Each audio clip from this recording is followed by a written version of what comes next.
She got him? Yeah. Got him.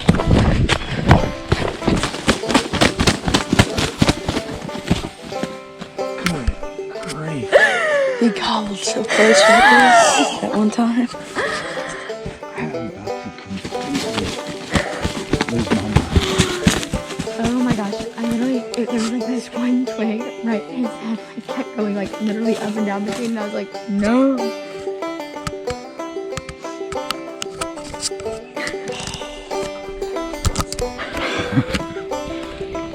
Thank you, Jesus.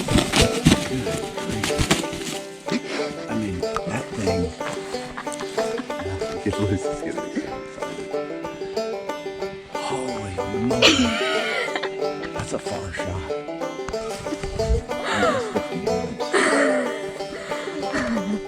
Really?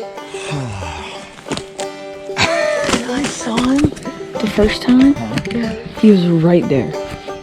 He was? By that oak tree. Like, He was, yeah, and then the whole time we were getting ready, he was walking away. was he gonna come to the field? Or just... No, he was, remember what I told you? Yeah. The no decoy? Because if he'd have seen it and didn't like it, he would have stayed over, but he finally came.